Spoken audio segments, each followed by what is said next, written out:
Reporter Christian Collins was on the scene to get the facts. The call for the fire here in Tuscola took place around 2 p.m. and is just right across the street from Jim Ned Schools. As you can see, this loading area is almost completely burned to the ground.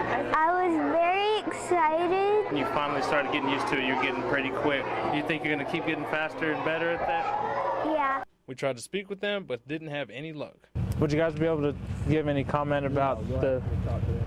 Okay. Appreciate it, sir. So we went to City Hall in Colorado City to see what the plans were. Christian, this seems to be a serious matter with these patients. Yes, George, it is. I spoke with Libby Embry, who was diagnosed at age 59. She says Alzheimer's not only affects her, but also her family. These non-students beat out an entire nation to win the Siemens We Can Change the World Challenge, and they were rewarded with a guest speaker.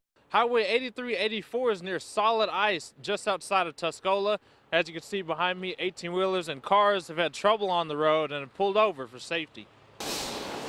You shouldn't be out here. These are just some of the worst conditions I've seen. I've been driving truck for about 40 years. Reporter Christian Collins joining us now live from the Shotwell parking lot to tell us what we need to know for smooth flowing traffic. Christian?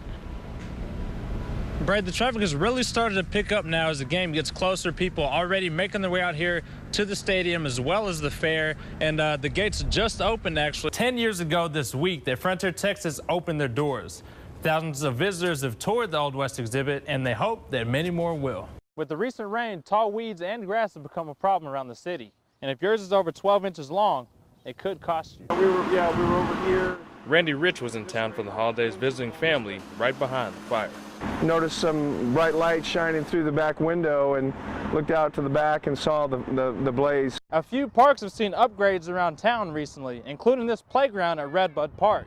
And there could be even more upgrades on the way. This piece of aluminum door is the only thing left from the old communications building in Buffalo Gap. But thanks to the community, they were able to get their new one up and running. Barbara Dahl, Vice President of Community Relations, showed us around the construction site, which will have 12 units as well as a common conference area. Christian has a few tips on how to stay cool. We're out here at the ballpark, and temperatures are supposed to get well over 100 degrees today.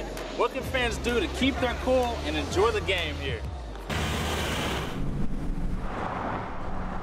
The morning drive on South 1st Street can be hectic and dangerous for pedestrians. It's always busy. To help out, the city of Abilene included new crosswalks as part of the recently completed South 1st beautification process. We have two on South 1st, one at Butternut, one at Oak, and we have a third one out at Dub Wright and Hartford.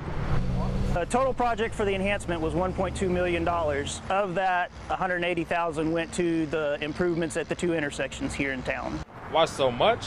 Well, they're not your ordinary crosswalks. Wait to cross South 1st Street at Butternut. Wait. Traveling south. Volume will adjust to the amount of traffic coming through. James Roby is the City of Abilene traffic engineer. You feel the button vibrate, you see a little red light comes on, it tells you to wait. Wait. It tells you where you're at, what intersection, and it tells you which direction you're fixing to travel. Wait to cross Oak Street at South 1st Street. Wait. Traveling west. These upgrades will be especially helpful for those with disabilities such as being in a wheelchair, deaf, and even blind.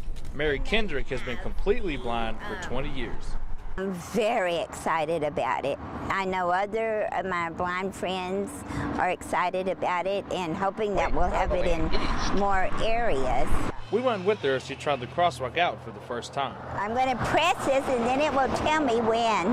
Wait to cross South 1st Street at Oak Street. Okay. Wait. Traveling north. She says all of the talking cues and even the texture of the crosswalk help her feel more independent. Crossing straight is not always so easy for me. I have a lousy sense of direction, so having some audible cues helps, and where they have the texture, that definitely helps. That is a big plus. It enables me and others to feel that we can cross with less stress and that we can cross feeling safer. So regardless of whether you have a disability, the crosswalk should be able to make crossing the street easier. Christian Collins, KTXS 4, News. 3, 2, 1. Just last Saturday, the body of Omar Diaz was found in this Snyder home. Now Snyder Police and the Texas Rangers have identified a person of interest to get answers. It has scared us very much. My husband and I cannot sleep. We worry a lot about the situation because we're so close. Our neighborhood is pretty quiet, and so that this happened right next door is really scary. And that's how Julie Garcia, the neighbor of Omar Diaz, explains the situation. Snyder Police Chief Terry Lukey says they visited Diaz's home after his family members complained of not hearing from him for several days. A few days later, his family was able to enter the home with Omar's landlord. The family went there on Saturday. And they discovered him. Then they contacted us at that point, and we went over and started an investigation into the death of Mr. Diaz. That investigation has led to his girlfriend, Cassandra Lopez, to being a person of interest. Diaz moved to Snyder from Lorenzo, Texas to work at the prison, but neither police, neighbors, or family have any information of where his girlfriend is from. Omar's neighbors said the couple was very nice, but hardly had a chance to talk to Cassandra. She seemed very quiet, kind of shy.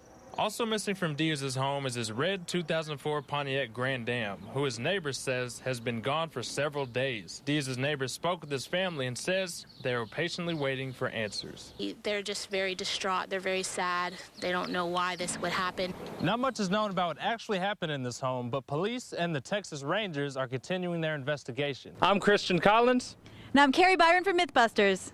Reporting from Snyder, KTXS News.